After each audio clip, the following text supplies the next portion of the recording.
Love you बच्चों। तो आज की क्लास होगी और आज की क्लास में हम लोग बात करेंगे the flower part of a flower. So welcome back to our YouTube channel Rahul sir bio Trivedi. Permanent बच्चा क्लास चल रही है 135 में और 246 में हम लोग बात करते हैं डीपीपी की। तो एक साथ दो सेशन चल रहे हैं। एक तो हमारा चल रहा है डीपीपी सेशन प्योरली टारगेट के बच्चों के लिए, और दूसरा जो सेशन है वो चैप्टर वाइज टीचिंग भी चल रही है, जिसमें हम लोग topic wise chapter wise NCERT को लाइन टू लाइन क्लियर कर रहे हैं। तो चलिए बिना देर किए आज की बात को स्टार्ट करते हैं। The flower part of a flower, किसी भी पुष्प में पाए जाने वाले भागों के बारे में बात करते हैं। देखिए, कोई भी पुष्प जो होता है, कोई भी जो फ्लावर होता है, मैंने आपको उस दिन बताया था कि जो फ्लावर होता है उस फ्लावर के अंदर 4 चक्र पाए जाते हैं। Normally flower has 4 floral whorl which are calyx, corolla, androecium और गाइनोसियम। किसी भी पुष्प में 4 विशिष्ट प्रकार के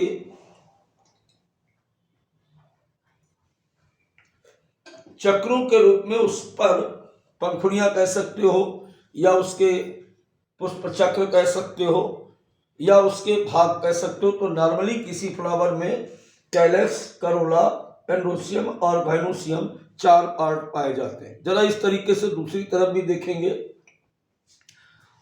अब बेटा यहां पर ध्यान दीजिए, आपको बताया गया था कि ये वाला हिस्सा जो इसका है ये स्टाल्क है, और ये आप देख रहे हो ना, ये स्टाल्क है, और इसे हम कहते हैं थैलमस।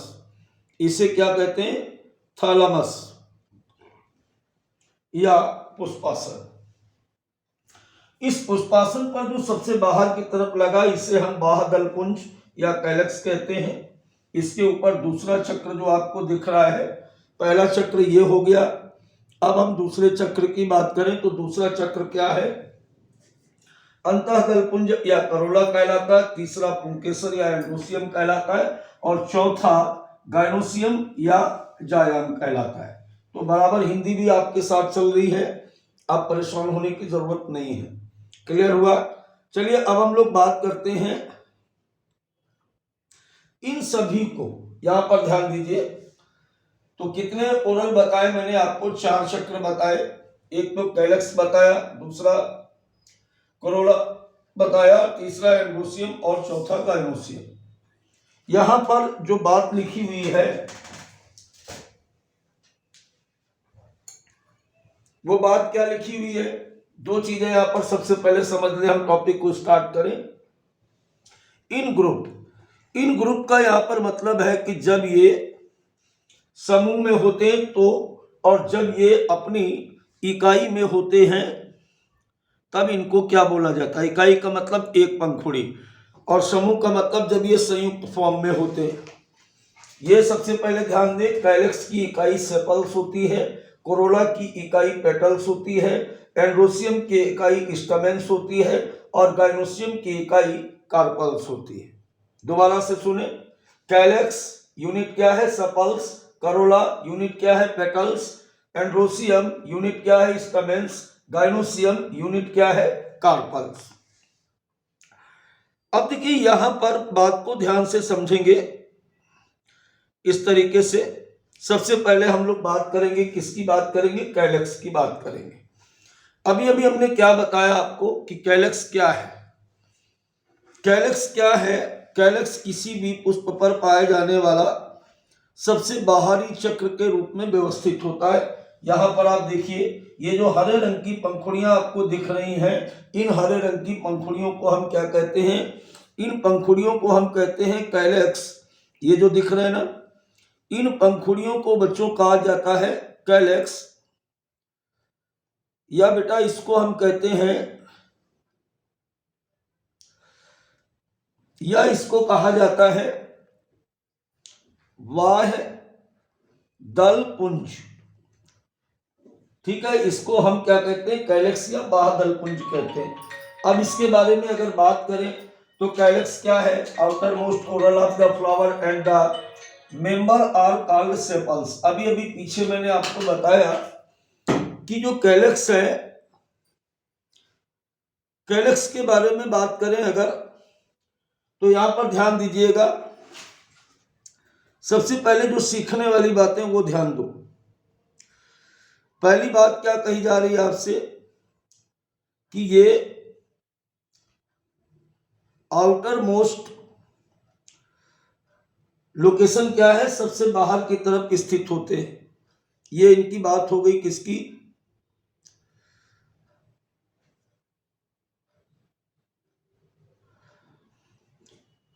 ये सबसे बाहर की तरफ लगे होते हैं। दूसरी बात क्या, यहां पर दूसरी बात ध्यान दे, मोस्टली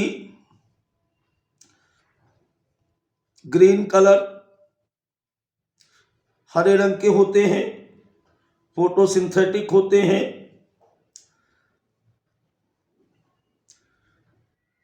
और साथ ही साथ प्रोटेक्टिव होते हैं। ये 4 पॉइंट यहां पर आपको ध्यान रखना है। किसी भी पुष्प में सबसे बाहर की तरफ पाए जाते हैं। जनरली ये हरे रंग के होते हैं, प्रकाश संश्लेषी होते हैं और पौधे को सुरक्षा प्रदान करते हैं। 2 बातें हमारी और यहां पर ध्यान रखना है। क्या? पहली बात कि जब भी हम फ्लोरल फार्मूला बना रहे होंगे तो इसे हम डिनोटेड बाई कैपिटल के, कैपिटल के से इनको बेटा हम डिनोट करेंगे। किससे डिनोट करेंगे इनको? कैपिटल के से डिनोट किया जाता है। अगर हम फ्लोरल डायग्राम बना रहे हैं तो इसके लिए हम एक विशिष्ट प्रकार के सिंबल का प्रयोग करते हैं, इस तरीके से, ऐसे। ये हमारा जो सिंबल है ये डायग्राम के लिए है। ये सिंबल यानी के किसके लिए है? ये के होता है किसके लिए? फ्लोरल फार्मूला के लिए। अब देखिए आगे की बात देखें। किसी भी फ्लावर पर जो ये कैलेक्स लगे होते हैं ये 2 तरीके से लगे होते हैं। पहले जो लगे होते हैं बेटा, पहले वाले, एक तरीका इनका ये होता है यहां पर कि ये अलग अलग लगे होते हैं। अलग अलग यहां पर कैसे देख सकते हो? जैसे ये आप देखिए, ये ऐसे अलग अलग लगे हैं। देखो ये सब अलग अलग लगे हैं। यहां पर कोई भी पंखुड़ी दूसरे के साथ संयुक्त नहीं है। एक तरीका तो आपने ये देखा। दूसरा तरीका अगर आप देखोगे तो यहां पर अगर दूसरा तरीका हम देखें तो यहीं पर आप देख सकते हो, इस जगह पर, यहां पे देखिए, ये पूरा एक तरीके से यहां पर ये इस तरीके से ये ऐसे, ये आपस में ऐसे जुड़ा हुआ है, ऐसे, ये ऐसे जुड़ा हुआ है। तो 2 तरीके होते हैं इसके। चलिए, अब अगर ये अलग अलग है तो क्या बोलते हैं, और अगर ये आपस में जुड़े हुए हैं तो क्या बोलते हैं? इसके लिए पूरी बात समझिए, पूरी बात को ध्यान से समझिएगा। मैंने क्या कहा कि अगर अलग अलग है, पहली कंडीशन क्या है कि सेपरेटेड टुगेदर, यानी अगर ये अलग अलग हैं तो अलग अलग होने वाली कंडीशन को हम क्या बोलेंगे? हम बोलते हैं पॉलीसेपलस। क्या बोलेंगे बेटा इसको? इसको बोलेंगे पॉलीसेपलस। ठीक है, इसे क्या बोलेंगे? पृथक बाह्यदली। हिंदी में क्या बोलेंगे बच्चों? इसे बोलते हैं पृथक बाह्यदली। ये कंडीशन हो जाएगी। और जब कहीं पृथक बाह्यदली है तो हमेशा, जैसे इसमें कितने हैं, 1 2 3 4 5, तो अगर अपन लिख रहे हैं तो के और इसके आगे ऐसे 5 लिख देंगे, ब्रैकेट नहीं लगाएंगे। दूसरी कंडीशन मैंने क्या कहा कि अगर ये यूनाइटेड है, यूनाइटेड का मतलब अगर ये संयुक्त है। दूसरी कंडीशन आप देख रहे हो कि अगर ये संयुक्त है। संयुक्त में कैसे दिखाना है आपको? संयुक्त होंगे तो इसको हम बोलते हैं गैमोसेपलस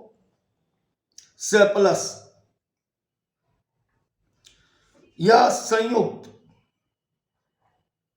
बाह्यदली। इसको बोलते हैं संयुक्त बाह्यदली। क्लियर हो गया? अगर ये यूनाइटेड है तो इसको बोलेंगे गैमोसेपलस या संयुक्त बाह्यदली। अब इसके लिए हम क्या करेंगे इसके लिए अगर हमें लिखना हो, मान लो ये संयुक्त होते, तो इसके लिए के और के आगे जितने भी नंबर होते हैं, जैसे 5 ऊपर लिया गया, तो हम बेटा यहाँ पर एक ब्रैकेट लगा देंगे। ब्रैकेट इस बात को बताएगा कि ये कैलेक्स जो है वो कैसे हैं, आपस में संयुक्त है। क्लियर हो गई बात पूरी? क्लियर हो गई। एक बात और समझो यहाँ पर कि यहां पर देखते हैं, इस जगह पे देखते हैं, अभी हमने क्या कहा कि ये सिंबल है इसका। अब चलो, अगर फ्लोरल डायग्राम बना रहे हो तो इस सिंबल को इस तरीके से ऐसे मान लीजिए, ये ऐसे है, तो इस तरीके से ऐसे बनाओगे, इसको इस तरीके से ऐसे बनाओगे। अब इसको देख के आप कैसे बता सकते हो कि गैमो है कि पॉली? बेटा ये अलग अलग हैं सारे के सारे, तो ये कैसे हो गए? ये हो जाएंगे पॉली, ये हो जाएंगे पॉलीसेप्लस। अगर यही इस तरीके से बने होते, मान लीजिए इस तरीके से बने होते, ऐसे 1 2 3 और 4, और ये आपस में इस तरीके से ऐसे जुड़ा हुआ ऐसे दिख रहा है। अब अगर ये आपस में जुड़े हुए आपको दिख रहे हैं, तो ये कंडीशन क्या जाएगी? ये कंडीशन कहलाएगी गैमो। ठीक है, तो ये वाले जो सिंबल हैं ये आपको फ्लोरल डायग्राम के लिए है, और ये वाला सिंबल इसको डिनोट करने के लिए है, और ये वाला पॉलीसेप्लस के लिए। क्लियर हो गई सारी बात? तो पॉलीसेप्लस इन दिस कंडीशन, देखिए यहां पर, in this condition sepals are free from one other, और ये कहां पाया जाता है? एनोना में। कहां पाया जा रहा है? इसका एग्जाम्पल क्या है? एनोना। क्या लिखा मैंने इसका एग्जाम्पल? एनोना। नीचे देखिए मैं लिख रहा हूं, स्पष्ट कर रहा हूं, इसका एग्जाम्पल है एनोना। क्लियर हो गई सारी बात? अब चलो आगे की बात करते हैं। अब हम बात करें अगर यहां पर कोरोला की, तो ये जो रंगीन पंखुड़ियां आपको दिख रही, ये वाली, ये वाली, ये वाली, ये या आपके सामने इधर की ये जो पंखुड़ियां सारी दिख रही हैं, ये सारे के सारे बेटा क्या होते हैं? ये क्या होते हैं? ये कोरोला होते हैं। क्या होते हैं? कोरोला होते हैं। समझ रहे हो ना? जिसमें जो पुष्प की मेन पंखुड़ी आप जिसे कहते हो, ये होता है कोरोला। तो सबसे पहली बात यहां पर आती कि करोला जो है, ये करोला होता क्या है? हिंदी क्या है इसकी सर? बेटा इसकी हिंदी की अगर बात करोगे तो हिंदी इसको कहते हैं अंतः दलपुंज। क्या बोलेंगे इसको हम? इसको बोलेंगे अंतः दलपुंज। ठीक है, इसको बोलेंगे हम लोग अंतः दलपुंज। Corolla is composed of petals. पहले भी बताया था मैंने क्या कि जो पेटल्स है वो करोला की इकाई होती है, यानी कई सारे पेटल्स मिलकर के करोला कहलाते हैं। Petals are usually bright colour to attract insect for pollination. किसी भी पुष्प में पाए जाने वाले जो कोरोला होते हैं, ये कोरोला चमकीले रंगों के होते हैं, भड़कीले रंगों के होते हैं, और इनके द्वारा कीट इनकी तरफ आकर्षित होते हैं और इनमें परागण की क्रिया को संपन्न कराते हैं। क्लियर हो गई बात? अब लाइक कैलेक्स करोला आल्सो गैमो और पॉलीसेप्लस। देखो यहां पर ध्यान दीजिए, अगर ये संयुक्त है तो फिर से ये क्या कहलाएंगे? ये कहलाएंगे गैमो पेटलस। पहले क्या था? गैमोसेप्लस। अब क्या हो जाएगा? गैमो पेटलस, पॉलीपेटलस, क्योंकि पेटल्स इसकी यूनिट है। क्लियर हुई बात? अब बात ये आती है एग्जाम्पल की। तो एग्जाम्पल यहां पर आप देख रहे हो कि करोला आल्सो गैमोपेटलस लाइक डेटूरा, धतूरा। इसको हिंदी में क्या बोलते हैं? धतूरा बोलते हैं। ये जो लिखा है ना, इसको बोलते हैं धतूरा, ये धतूरा। इसी तरीके से रोज क्या है? यहां पर गुलाब है। तो गुलाब में सारी पंखुड़ियां अलग अलग होती हैं तो पॉलीपेटलस हो जाएगा। धतूरे में सारी पंखुड़ियां एक साथ संयुक्त होती तो क्या हो जाएगा? गैमोपेटलस हो जाएगा। क्लियर हो गई बात सारी? अब यहां पर एक बात और देखें आप, वही वाली बात यहां पर कि अगर हमें इसे डिनोट करना हो, सपोज करो कि इसको हमें डिनोट करना है, तो इसे डिनोट करने के लिए हम कैपिटल सी का प्रयोग करेंगे। किसका प्रयोग करेंगे? Capital C. कहां पे प्रयोग करेंगे? फ्लोरल फार्मूला में इस कैपिटल सी का प्रयोग करेंगे। अब मान लेते हैं कि अगर गैमो है, अगर गैमो है तो गैमो पेटलस के आगे यहां भी हम क्या करेंगे? C5 और ऐसे ब्रैकेट लगा देंगे, और अगर पॉली होगा, मान लीजिए पॉली है, तो पॉली के आगे केवल सी के आगे 5 लिख दिया जाएगा। क्लियर हो गया, डिनोटेड बाय कैपिटल सी। इसके बाद गैमोपेटलस कंडीशन को ब्रैकेट के अंदर नंबर लिखेंगे और पॉलीपेटलस में ब्रैकेट के आगे नंबर नहीं लिखा जाएगा। फ्लोरल डायग्राम के लिए आपको जो सिंबल बनाना है वो इस तरीके से चांद के आकार का सिंबल आपको बनाना होता है। क्लियर हो गई बात। चलिए अब हम लोग बात करेंगे एस्टिमेशन की। एस्टिमेशन होता क्या है, सबसे पहली बात ये समझिए। एस्टिमेशन का मतलब है बेटा यहाँ पर किसी भी पुष्प में पुष्पांगों के लगने की व्यवस्था। कैलेक्स और करोला अपने पुष्प पर किस प्रकार से लगे हैं, उस अरेंजमेंट को हम क्या बोलते हैं? इस अरेंजमेंट को हम बोलते हैं एस्टिमेशन या पुष्पदल विन्यास। ठीक है, क्या बोलते हैं इसको? एस्टिमेशन या पुष्पदल विन्यास।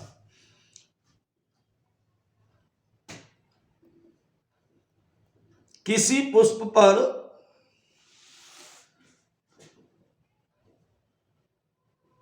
कैलेक्स तथा कोरोला के लगने की व्यवस्था को क्या कहते हैं? पुष्पदल विन्यास कहते हैं। इसे हम कहते हैं पुष्पदल विन्यास। किसी पुष्प पर कैलेक्स तथा करोला के लगने की व्यवस्था को पुष्पदल विन्यास कहते हैं। अब बात ये आती है कितने प्रकार का होता है। देखो, अगर प्रकार की आप बात करोगे तो यहां पर बेटा ध्यान देना, कई प्रकार इसके हैं। जैसे एक तो होता है वेलवेट। क्या होता है? वेलवेट। हिंदी में इसे कहते हैं कोर स्पर्शी। दूसरा होता है ट्विस्टेड, अर्थात हिंदी में इसे कहते हैं व्यवर्तित। फिर इसके बाद तीसरा होता है एम्ब्रिकेट। एम्ब्रिकेट का मतलब हिंदी में होता है कोर छादी, कोर छादी। ठीक है, इसके बाद होता है चौथा वैक्सिलरी। वैक्सिलरी या इसको हम लोग कह देते हैं ध्वजिक, हिंदी में इसे कहते हैं ध्वजिक। तो किसी भी पुष्प में कैलेक्स तथा करोला के लगने की व्यवस्था को पुष्पदल विन्यास कहते हैं। और ये पुष्पदल विन्यास कितने प्रकार का है? 4 प्रकार का, वेलवेट, ट्विस्टेड, इम्ब्रिकेट, वैक्सिलरी। कोर स्पर्शी, व्यवर्तित, कोर छादी और ध्वजिक। क्लियर हो गई बात। अब देखो यहां पर बात को समझो बिना किसी टाइम बर्बाद किए। English medium estivation, the mode of arrangement of sepals and petals in flower bud is known as estivation। बात वही आ गई। The main type of estivation are velvet, twisted, imbricate and vexillary। velvet कोर स्पर्शी, twisted कोर व्यवर्तित, imbricate कोर छादी, vexillary को क्या बताया था? ध्वजिक बताया था। क्लियर हो गई सारी बात।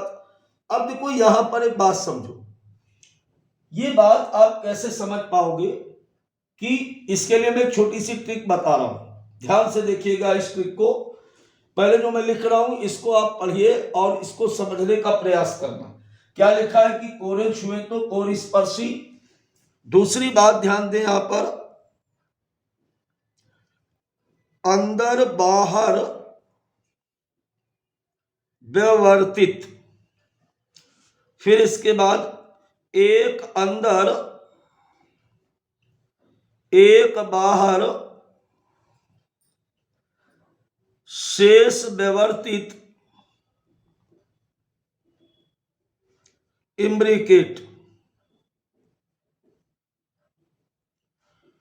फिर इसके बाद एक ध्वजा, 2 कील, एक ध्वजा, 2 विंग्स, 2 कील बराबर वैक्सिलरी। इस फॉर्मूले पर आप ध्यान दीजिए, अभी बिल्कुल क्लियर हो जाएगा। क्या लिखा है? कोरे छुए तो कोर स्पर्शी, अंदर बाहर व्यवर्तित, एक अंदर एक बाहर शेष व्यवस्थित इम्ब्रिकेट, एक ध्वजा दो विंग्स दो कील बराबर मैक्सिलरी। अब इसमें पांचों पॉइंट आ गए। देखो क्या आ गया, यहां पर ध्यान दीजिए, ये हिंदी लिखी कोरस्पर्शी, इसको हम कहते हैं वेलवेट, ये हो गया वेलवेट। दूसरा हिंदी मैंने लिख दी व्यवस्थित, इसको कहते हैं ट्विस्टेड। इम्ब्रिकेट इम्ब्रिकेट लिखा, मैक्सिलरी मैक्सिलरी लिखा। अब इसको एप्लीकेट कैसे करेंगे? देखो, अगर कहीं पर इस प्रकार से ये ऐसे बने हुए हैं, बोर्ड पर ध्यान दीजिए, इस तरीके से कहीं भी इस तरीके से ऐसे बने हुए हैं,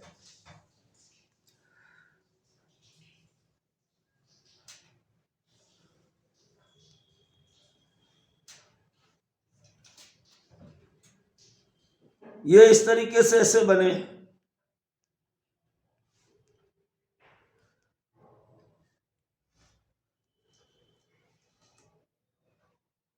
एक मिनट बच्चों, इरेजर बहुत तगड़ा लग रहा है ना? चलो सही करते हैं इसको। अब ठीक,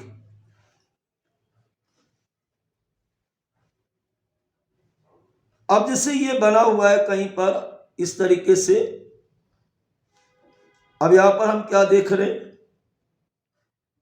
यहां पर हम देख रहे हैं कि सारी की सारी पंखुड़ियां जो हैं वो एक दूसरे के सापेक्ष है। कोई भी जो पंखुड़ी है, कैलेक्स है, वो दूसरे पर ओवरलैप नहीं कर रहा है, सब एक दूसरे के साथ कैसे हैं? इस तरीके से। तो कोरे छुए तो कोर स्पर्शी, कोरे छुए तो कोर स्पर्शी। यहां पर क्या हो रहा है? ये कोरे एक दूसरे के सामने हैं, यानी जितने भी पेटल्स या सेपल्स हैं, अगर वो एक दूसरे के पैरेलल लगे होते हैं तो वो हमेशा केस क्या हो गया? ये केस हो गया वेलवेट का। क्लियर हो गया? ये हो गया वेलवेट। फिर दूसरी बात क्या थी? एक अंदर एक बाहर शेष व्यवस्थित, फिर लिखा हुआ है अंदर बाहर व्यवस्थित। अब अगर कहीं ऐसे बना है, कैसे बना है? इस तरीके से देखो, मान लीजिए ये ऐसे बना है। अब इसमें देखो, एक पंखुड़ी दूसरे पंखुड़ी के ऊपर इस तरीके से आपको दिख रही, एक पंखुड़ी दूसरी पंखुड़ी को एक सिरे से ढके हुए है, ऐसे ऐसे ऐसे। तो इसको क्या बोलेंगे? इसको बोलेंगे हम लोग व्यवस्थित। क्लियर हो गया? ट्विस्टेड, इसको क्या बोलेंगे? ये हमारा है ट्विस्टेड। अब देखो तीसरा क्या कह रहा है? तीसरा कह रहा है एक अंदर एक बाहर, एक अंदर एक बाहर शेष व्यवस्थित इम्ब्रिकेट। ये देखो, यहां पर हम क्या देख रहे हैं? एक अंदर एक पूरी तरह से बाहर, और बाकी तीन पंखुड़ियां एक दूसरे पर अल्टरनेट है। तो ये क्या कह रहा है? एक अंदर एक बाहर शेष व्यवस्थित, शेष कैसे? Remainings are twisted together. तो ये क्या हो जाएगा? इम्ब्रिकेट हो जाएगा। अब अगर हम बात करें बेटा, यहां पर किसकी बात करें? अगर हम बात करें वैक्सिलरी की, तो वैक्सिलरी को अगर देखोगे तो इसमें क्या है? जैसे एक तो ये ऐसे बड़ा सा होता है, दूसरा इसका ये इस तरीके से ऐसे होता है, ऐसे, और तीसरा आप इस तरीके से देखिए, ऐसे बन गया। अब इसमें क्या मैंने कहा? एक ध्वजा, ये जो आपको दिख रहा है इसको हम फ्लैग कहते हैं, कई बार इसको हम स्टैंडर्ड भी कहते हैं, स्टैंडर्ड। एक ध्वजा, दो विंग्स, ये दो विंग्स हो गए, दो कील बराबर, ये कील हो गए, दो कील बराबर वैक्सिलरी, इसको हम कहते हैं वैक्सिलरी एक्सटिवेशन। क्लियर हो गया? मैंने क्या कहा था कि एक ध्वजा दो विंग्स दो कील बराबर वैक्सिलरी। हमेशा इसमें एक बात ध्यान रखना कि ये वाला जो हिस्सा होता है, जिधर हमारा स्टैंडर्ड होता है, उसको हम लोग कहते हैं पोस्टीरियर। ये पोस्टीरियर है, ये पोस्टीरियर फ्लावर का एंड है, और इधर वाला जो होता है ये होता है एंटीरियर, ये एंटीरियर एंड होता है।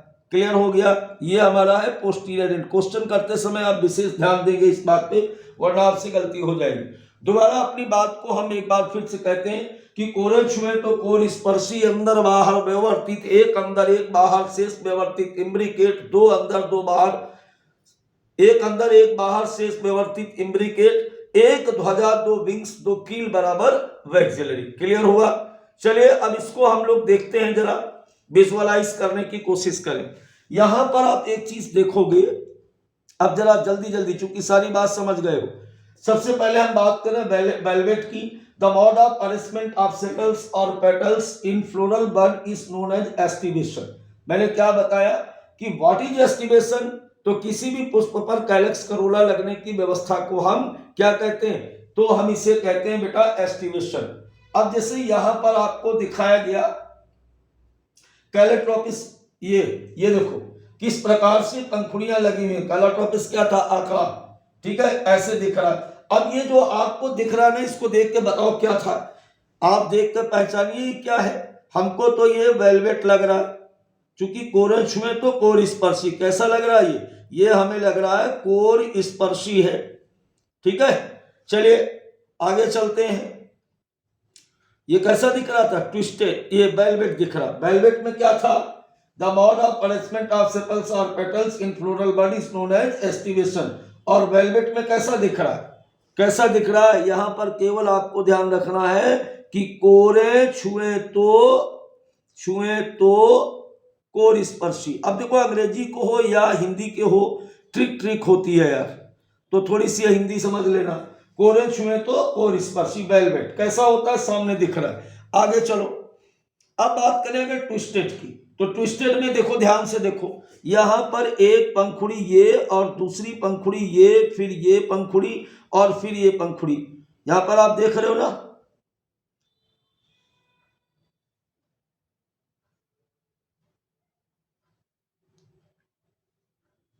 दोबारा से देखो, ये देखिए यहां पर ऐसे एक पंखुड़ी, फिर एक पंखुड़ी, फिर एक पंखुड़ी, ये ऐसे, फिर एक पंखुड़ी ऐसे। यहां पर आप क्या देख रहे हो?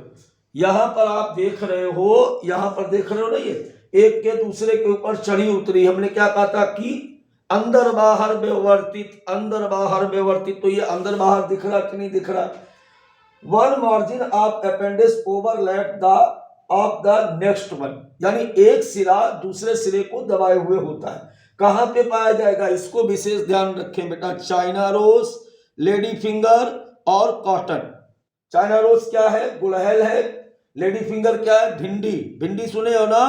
हाँ भिंडी, ये भिंडी है। और कॉटन क्या है? ये तो जानते हो यार, इसको बोलते हैं कपास, ठीक है। और चाइना रोज क्या है बेटा? ये होता है गुड़हल।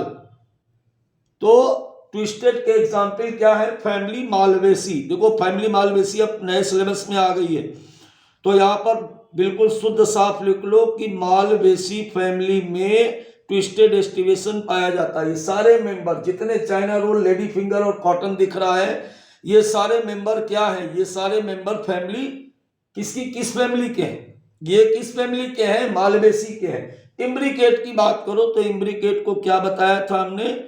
कोर छादी।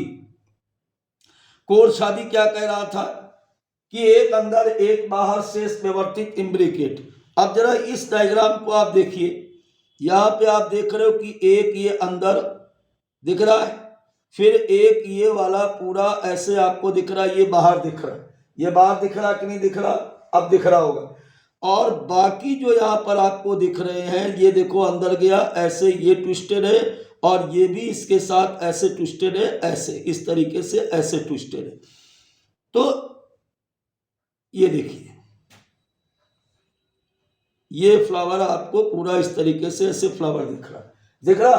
तो यहां पर हम क्या देख रहे हैं? एक अंदर एक बाहर शेष व्यवर्तित इम्ब्रिकेट। क्लियर हुआ? अब चलो क्या कह रहा है ये कह रहा है द मार्जिन ऑफ सेपल्स और petal overlap one another but not in any particular direction. यहां पर एक दूसरे को दबाए छुपाए तो हैं, लेकिन ये निश्चित क्रम में नहीं होते हैं। क्यों नहीं होते? क्योंकि एक अंदर एक बाहर शेष व्यवर्तित इम्ब्रिकेट, तो ये कभी मतलब एक कांस्टेंट व्यवस्था में नहीं हो सकते। तो जब कभी ऐसा होता है तो इसको हम लोग क्या बोलेंगे? इम्ब्रिकेट। एग्जाम्पल बहुत ध्यान रखो, क्या? कैसिया और गुलमोहर। कैसिया और गुलमोहर किसके एग्जाम्पल है बेटा? इम्ब्रिकेट के। अब चलिए बात करते हैं यहां पर वैक्सिलरी की। देखो वैक्सिलरी में ध्यान देने वाली बात है, जो बात पहले बताई थी वो ये बना हुआ है, ये बना हुआ है सामने आपके। जो पहले मैंने बताया था वो क्या है, ये देखो, ये क्या है, ये एक ध्वजा, ये क्या है, फ्लैग। ये फ्लैग है कि नहीं है। दो विंग्स, ये देखो दो विंग्स दिख रहे हैं आपको, और दो कील, ये आपको कील दिख रही। तो एक ध्वजा, दो विंग्स, दो कील बराबर वैक्सिलरी। ठीक है। What is the other name of vexillary aestivation? तो इसका अदर नेम क्या है, पैपेलियोनेसियस,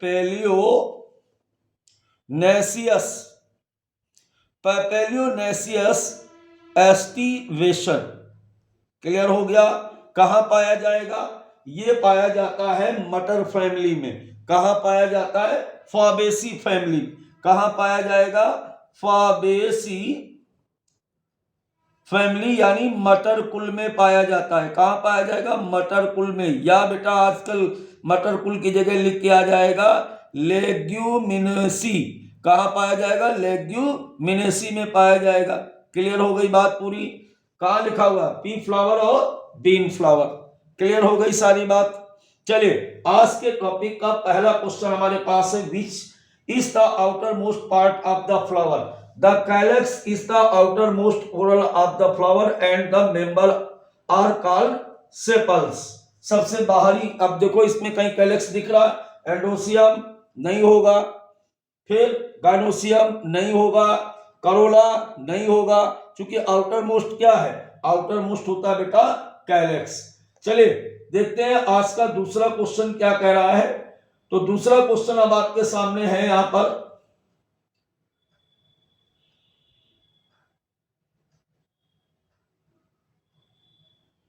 If sepals are united, the condition is said to be। मैंने बताया था, ये डायग्राम आपको याद होगा। If the sepals are united, the calyx may call gamopetalous, sorry gamocephalous, calyx की बात कर रहा तो gamocephalous, और अगर ये पेटल्स की बात करता तो यहां पर हो जाता है gamopetalous। और अगर इस यूनाइटेड की जगह ये लिखा होता है कि, अगर यूनाइटेड की जगह लिखा होता है कि फ्री, मान लीजिए यहां पे लिखा होता है फ्री, तो इसका आंसर क्या हो जाता है, पॉलीसेफलस। चलिए बात करते हैं अगले क्वेश्चन की। अगला question, which is the following is correct with respect to polycephalous condition? बिल्कुल बात सही आ गई कि फ्री सेपल्स, ये बताया था ना कि फ्री सेपल्स होते हैं। क्लियर हो गई बात। अगले क्वेश्चन की बात करो, example of funnel shaped Corolla is. Funnel का मतलब कीट के आकार के करोला किस में पाए जाते हैं, धतूरा में। किस में पाए जाते हैं, धतूरा में। हाँ, ये वही धतूरा है जो भगवान शंकर पे चढ़ता, सफेद रंग का फूल होता है भैया, है ना, चिलम जैसा दिखाई देता है। तो इसमें क्या देख रहे हो, कोई कहीं भी अलग अलग दिख रहे हैं, नहीं दिख रहे हैं, सब एक साथ आपको दिख रहे हैं। चलिए बात करते हैं नेक्स्ट क्वेश्चन की। What is the estimation the arrangement of both sepals and petals? यहाँ बताया था मैंने, the mode of arrangement of sepals और petals in floral bud is known as aestivation. किसी पुष्प पर पुष्पांगों के यानी कैलेक्स और करोला के लगने की व्यवस्था को हम कहते हैं पुष्पदल विन्यास, या इसे हम कहते हैं एस्टिवेशन। क्लियर हो गया। अगला क्वेश्चन नंबर 6 देखेंगे यहां पर हम, विच is the example of twisted aestivation? Cotton. अगर इसकी जगह फैमिली लिखी होती तो क्या बताते, फैमिली का नाम बताया था मैंने, मालवेसी। कौन सी फैमिली, मालवेसी। मालवेसी में क्या क्या आएगा, एक तो गुड़हल आएगा, एक आपका क्या आएगा, लेडी फिंगर आएगी, एक क्या आएगा, कॉटन आएगा। तो इस जगह पर कॉटन की जगह पर लेडी फिंगर या चाइना रोज भी लिखा हो सकता था। तो ये टॉपिक यहीं तक रहेगा, फिर मिलते हैं एक नई क्लास के साथ। बाय बच्चों।